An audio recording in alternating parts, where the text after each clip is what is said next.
America, home to some of the most beautiful sights in the world, a diverse land with tall mountains, bountiful forests, and arid deserts. Prior to the arrival of Europeans, Native Americans inhabited every region from the Arctic to the tip of South America. Some nations could be very powerful. They constructed giant temples to worship their gods, and even sacrificed thousands of people. Others lived nomadically throughout the vast lands of the Americas. Some nations were peaceful while others waged wars of mass destruction. Though many of these great nations are gone, they live on through their beautiful art, impressive architecture, and rich culture.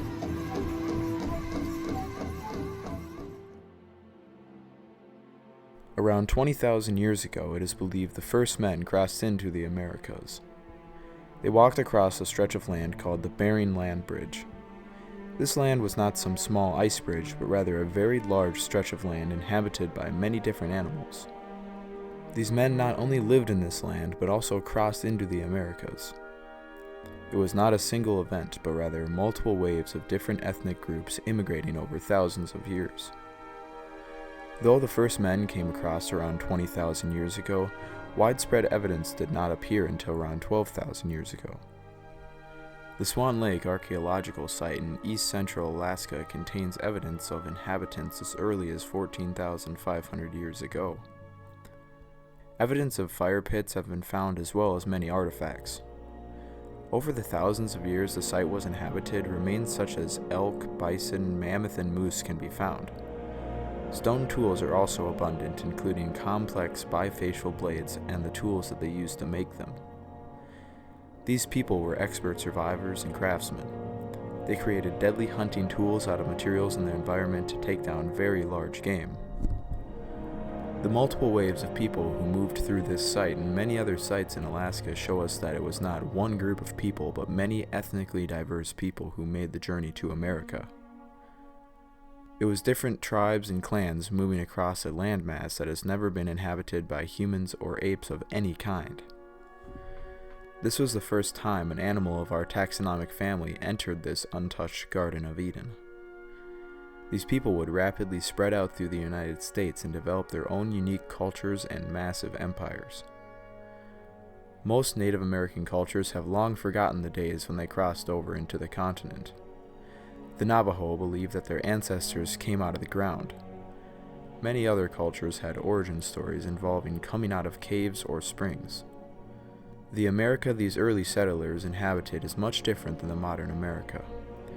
Glaciers covered many northern regions of the continent, and the flora and fauna were much different. Terrifying beasts roamed the land, such as the giant short-faced bear. It was over 10 feet tall standing up and weighed over 1,100 pounds. Countless other predators roamed the land, such as multiple species of saber-toothed cat, the American cheetah, and large packs of dire wolves. Strange megafauna herbivores also prowled the continent. Woolly mammoths, mastodons, and giant sloths roamed the land. These beasts likely inspired many stories passed down to native cultures.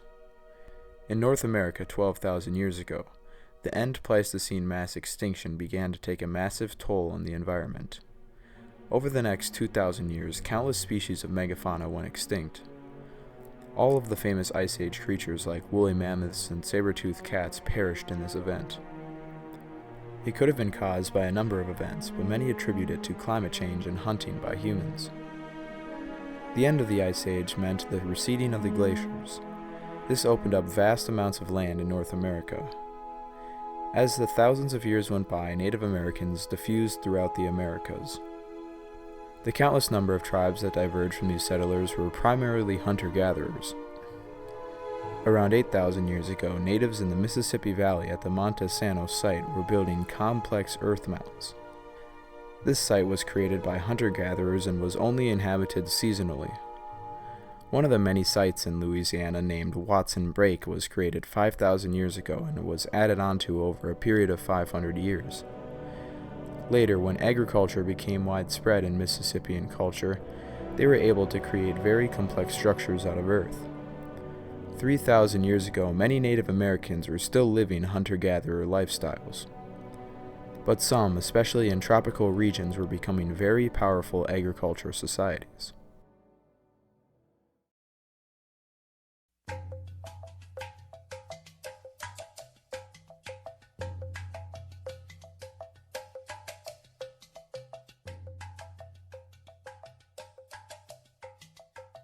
Mesoamerica is a region extending from central Mexico to the northwestern border of Costa Rica. These fertile lands gave rise to many powerful kingdoms. One of these kingdoms was founded by the Olmecs as early as 3,500 years ago. They are famous for the great heads they made out of stones and their large structures. The Olmecs flourished during Mesoamerica's formative period. Pre-Olmec cultures flourished since 4,500 years ago, and by 3,600 years ago, the first Olmec culture was formed. They founded the city of Tenochtitlan. This was the first great Mesoamerican civilization, and many of the future civilizations to inhabit this region were inspired by the Olmecs. The Olmecs may have also been the pioneers of bloodletting and human sacrifice. We do know that the future cultures like the Mayans and the Aztecs participated in these activities. At the El Manati site, disarticulated skulls and femurs as well as complete skeletons of newborn or unborn children have been discovered amidst the offerings, leading to speculation of infant sacrifice.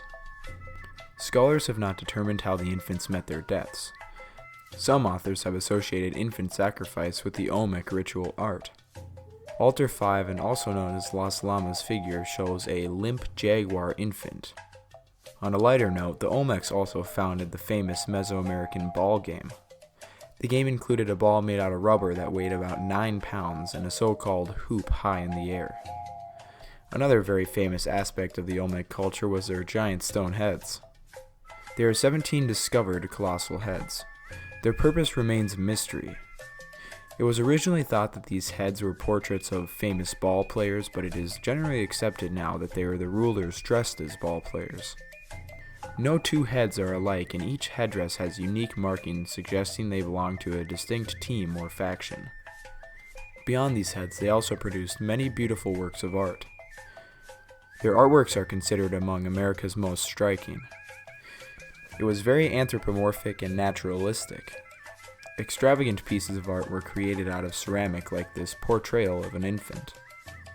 Jade was particularly common in the Olmec art, and everything from figurines to masks were made of it. A great lesson can be learned about this society. The lesson to be learned is one of culture and legacy.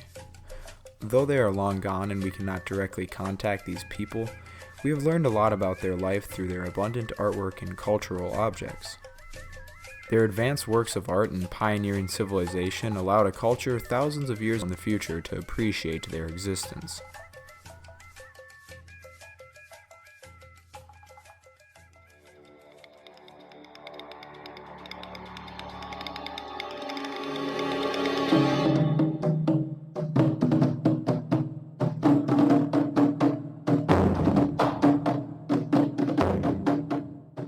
The Aztecs are famed for their massive cities and temples. The biggest cities such as Teotihuacan, Tenochtitlan, and Cholula were among the largest cities in the world. Many of these great cities were very competitive, but the Mesoamerican world had 5 main cultures that coexisted with each other.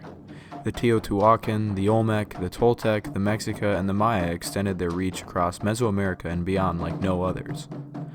They distributed their influence in matters of trade, art, politics, technology, and theology. Other regional power players made alliances with these powerful nations, but many others made war with them. Great wars were fought between these nations, and there is no doubt many lives were lost in these brutal battles. But the Aztec Empire in particular was unique. It was formed in 1428. It was an alliance of 3 city-states: Mexico, Tenochtitlan, Texcoco, and Tlacopan. Much like ancient Greece, these powerful states joined forces to wage war against rival nations. The Mexica were able to form the empire with the ability of their warriors. Warriors were integral to Aztec culture and politics. Warfare in Mesoamerica is characterized by a strong preference of capturing rivals rather than killing them.